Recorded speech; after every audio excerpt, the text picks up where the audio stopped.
राधे राधे। सभी राधे सखियाँ चैनल में आप सब लोगों का आप सबके चैनल में स्वागत है।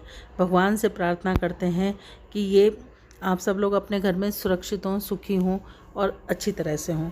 अब ये जैसे श्राद्ध पक्ष की हमारी कहानियाँ चल रही हैं, अब ये लास्ट में श्राद्ध पक्ष की जो अमावस्या होती है, इसका भी बड़ा महत्व है, इसका भी बड़ा विधान है। क्या इसका भी बहुत विधान है और इसकी कहानी का भी बहुत महत्व है।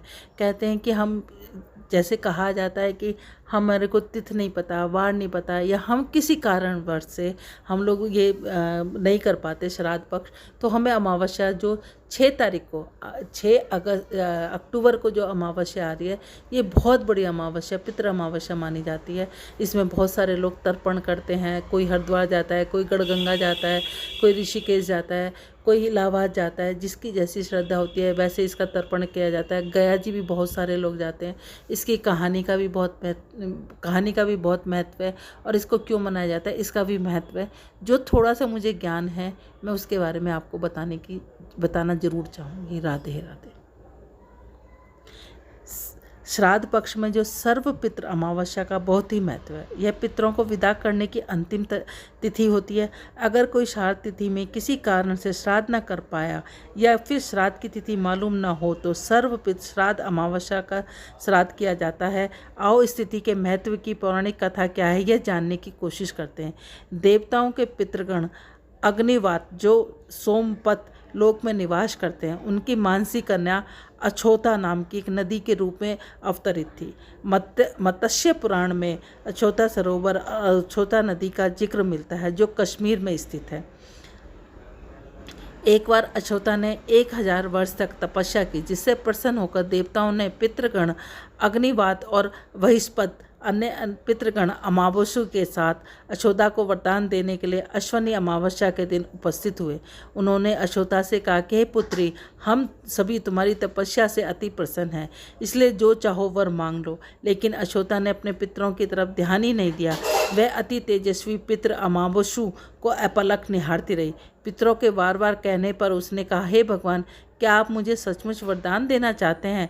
इस पर तेजस्वी पितृ अमावस्या ने कहा, हे अछोता, वरदान पर तुम्हारा अधिकार सिद्ध है, इसलिए निसंकोच कहो।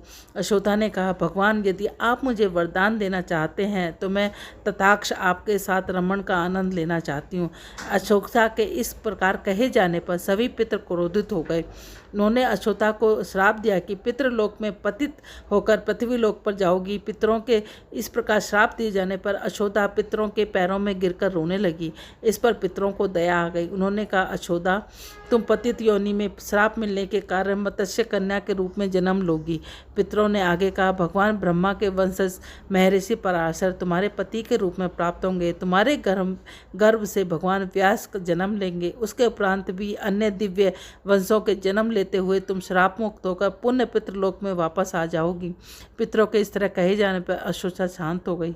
अमावस्या के ब्रह्मचार्य और धैर्य की सभी पितरों को सराहना एवं वरदान दिया कि यह अमावस्या की तिथि अमावस्या के नाम से जानी जाती है। जो प्राणी किसी भी दिन श्राद्ध न कर पाए वह केवल अमावस्या के दिन श्राद्ध तर्पण करके बीते सभी 14 दिनों का पुण्य प्राप्त करते हुए अपने पितरों को तृप्त कर सकते हैं।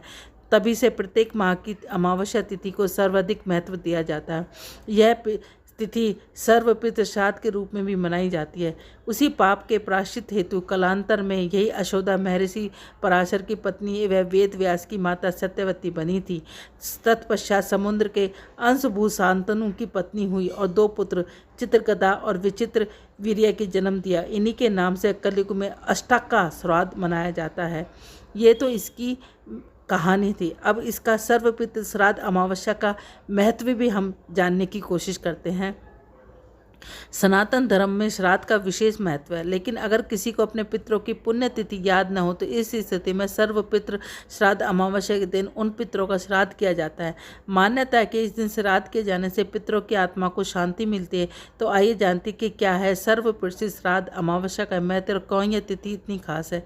शास्त्रों के अनुसार आश्विनी माह कृष्ण पक्ष की अमावस्या तिथि को सर्वपितृ श्राद्ध तिथि कहा जाता है। इस दिन भूले बिसरे पितरों की आत्मा की शांति के लिए श्राद्ध किया जाता है।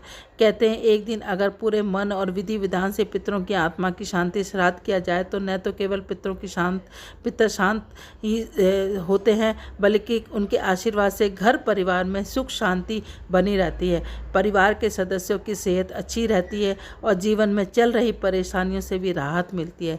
तो ये इसका महत्व है।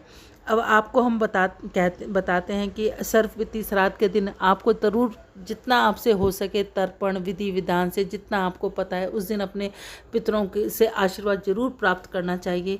पीपल के नीचे दिया जलाएं, शाम को भी पीपल के नीचे चौमुखा दीवा जलाएं। अब कुछ लोगों को मान्यता होती है कि वो अपने दरवाजे पे अपने पितरों को रोशनी देते हैं, तो चौमुखी दीवा ज़रूर जलाना चाहिए। छत पर भी हमें चौमुखी दीवा ज़रूर जलाना चाहिए। इस दिन हमें पीपल के नीचे तुलसी के नीचे ज़रूर दीवा जलाना चाहिए। इसके साथ ही आप हमारे चैनल को इस तरह से फॉलो करते रहेंगे। आगे हम आपको 9 ग्रह की जो दुर्गा पूजा आ रही है उसके बारे में बतलाएंगे। जितना हमें पता है कि 9 ग्रह पे दुर्गा पूजा किस तरह से की जाती है उनके बारे में हम आपको बतलाते रहेंगे। अगर आपको हमारा चैनल अच्छा लगता है, हमारी कुछ पूजा विधि विधान आपको हमारी अच्छी लगती है, तो इस चैनल को लाइक करें, शेयर करें, सब्सक्राइब जरूर करें। बोलो राधे राधे।